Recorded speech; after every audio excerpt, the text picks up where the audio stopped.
làm gãy gãy mũi.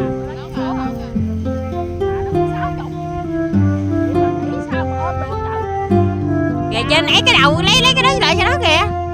Quấn dây kìa.